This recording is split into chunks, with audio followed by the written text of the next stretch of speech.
कभी आपने सोचा है कि हमारे देश में कितने रहस्यमयी देवताओं की कहानियां छुपी हुई हैं? कुछ हमें फिल्मों से पता चलती हैं, जैसे तुम्बाड़ और कांतारा, और कुछ कहानियां हमारे बुजुर्गों की जुबानी सुनने को मिलती हैं। इन देवताओं की पूजा लोग प्रेम या श्रद्धा से नहीं करते, बल्कि डर की वजह से करते हैं।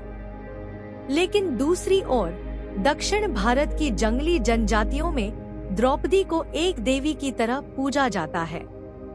हर साल एक युवा लड़के को चुना जाता है, जिसे वीर कहा जाता है। जैसे ही वो बालक बड़ा होता है, उसकी भक्ति में सबसे बड़ा भक्त वही माना जाता है जो खुद को उसकी भेंट चढ़ा देता है। एक बार महाराष्ट्र के सह्याद्री पर्वतों के एक छोटे से गांव में एक भव्य उत्सव मनाया जा रहा था। मंदिर के चारों ओर हल्दी फैली हुई थी, जैसे सोने से चमक रहा हो। हजारों श्रद्धालु सफेद कपड़ों में मंदिर के चारों ओर जमा थे। उनके चेहरे भी हल्दी से रंगे हुए थे।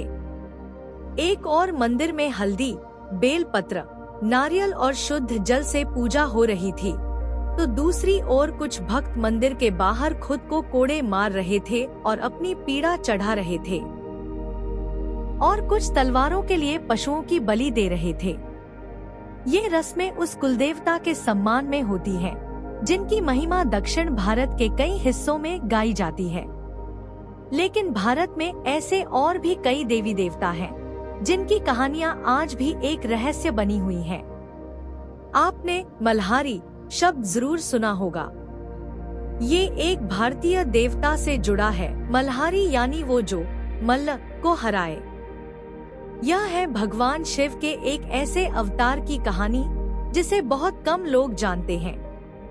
दो राक्षस भाई मल और मणि ने ब्रह्मा जी को अपनी तपस्या से प्रसन्न किया और अमरता तथा असीम शक्ति का वरदान प्राप्त किया। वरदान मिलते ही वे धरती और स्वर्ग में उत्पात मचाने लगे। हर दिन साधु संतों, देवताओं और इंसानों पर हमले होते थे।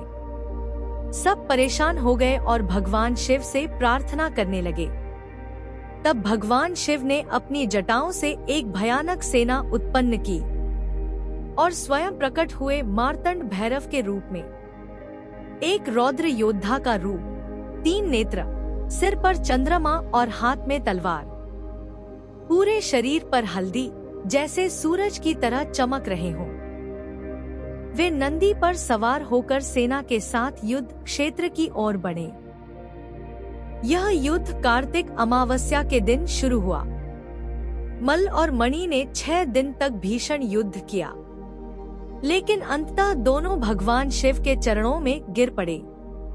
मणि ने अपने पापों के लिए क्षमा मांगी और अपनी सफेद घोड़ी भगवान को अर्पित कर दी और उनसे वहीं सदा के लिए रहने की प्रार्थना की।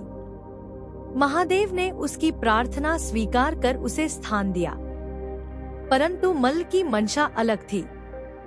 उसने कहा कि वह इस संसार का विनाश देखना चाहता है और उसे मानव मांस भक्षण करना है। यह सुनकर शिव की आंखों में क्रोध भर गया और उन्होंने मल का सिर धड़ से अलग कर दिया। उसका सिर मंदिर की सीढ़ियों पर गिरा और कहा जाता है कि वह आज भी भक्तों के चरणों के नीचे दबा है। राक्षसों के विनाश के बाद शिव ने वहीं स्वयंभू लिंग रूप में बसने का निर्णय लिया और आज मार्गशीर्ष महीने की 6ठी तिथि को उनकी पूजा खंडोबा के रूप में होती है। खंडोबा यानी तलवार से बुराई का नाश करने वाला योद्धा। उनकी पूजा महाराष्ट्र, कर्नाटक और आंध्र प्रदेश में बड़े स्तर पर होती है। छोटे छोटे गांवों में उन्हें अलग अलग नामों से जाना जाता है। कोई उन्हें शिवजी मानता है, कोई सूर्यदेव, तो कोई कार्तिकेय। खंडोबा, मल्हारी, मार्तंड भैरव, महालसाकंत, कई नाम, एक ही शक्ति। इनकी पूजा के साथ कई अनोखी और कभी कभी खतरनाक रस्में भी जुड़ी हुई हैं।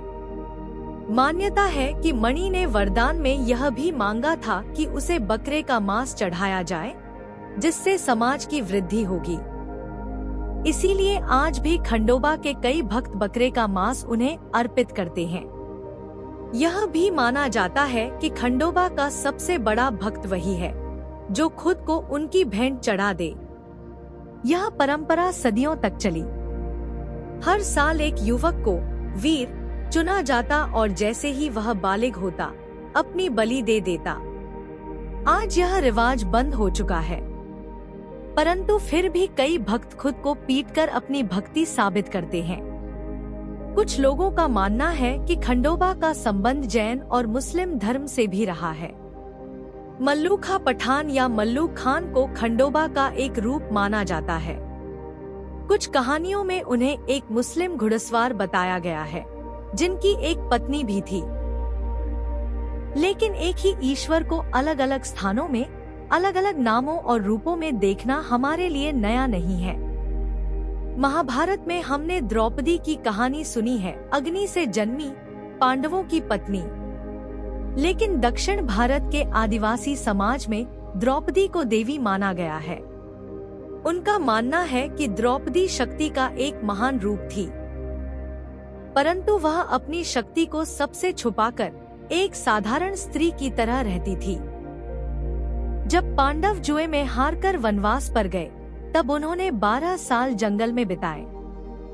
लोगों का मानना है कि रात को गांव के पास के जंगल से एक दिव्य प्रकाश निकलता था, जहां एक वृक्ष के नीचे द्रौपदी बैठी दिखाई देती थी, पर वे लोगों को देवी के विशाल रूप में दिखती थी। गांव वालों का मानना है कि जो अन्याय द्रौपदी के साथ हुआ, उसने उनके अंदर की शक्ति को जगा दिया। उस क्रोध ने एक विकराल रूप ले लिया, पर लोगों ने उन्हें पूजा और देवी का दर्जा दिया। इसके बाद उनके सूखे खेतों में बारिश हुई। गांव वालों के लिए द्रौपदी न्याय की देवी बन गई। बीमारियों को हराने वाली वर्षा देवी बन गई और उनका नाम पड़ा मारियम्मन, यानी बारिश लाने वाली माँ। माना जाता है कि मारियम्मन की भक्ति करने से गांव में कोई संकट नहीं आता, फसल अच्छी होती है और बीमारियां दूर होती हैं। विशेषकर चेचक जैसी बीमारियों को ठीक करने के लिए उनकी पूजा की जाती है।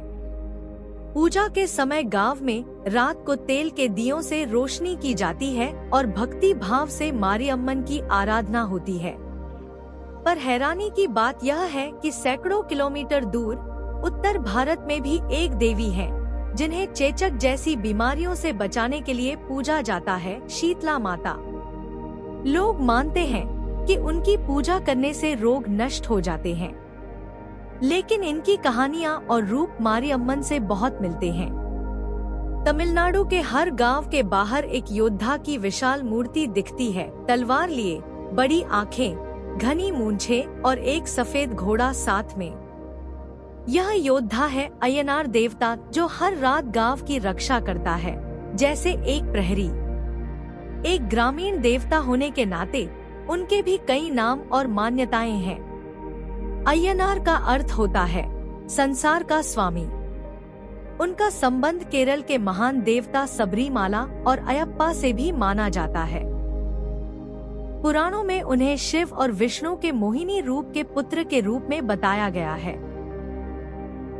ऐसा माना जाता है कि अय्यनार गांव के खेतों और जानवरों की रक्षा करते हैं। जब तक वे गांव में हैं, कोई बुरी शक्ति प्रवेश नहीं कर सकती। उनकी पूजा करने से अच्छी बारिश होती है और परिवार सुखी रहते हैं। बदले में उन्हें बकरे और मुर्गे की बलि दी जाती है। लोग पारंपरिक वस्त्र पहनते हैं, अपने शरीर को रंगते हैं, तलवार लेकर नृत्य करते हैं और बलि चढ़ाते हैं। लेकिन ऐसे भी कुछ देवता हैं, जिनकी पूजा लोग भय से करते हैं, न कि श्रद्धा या प्रेम से। ऐसी ही एक देवी की कहानी वेदों में मिलती है, निरृति।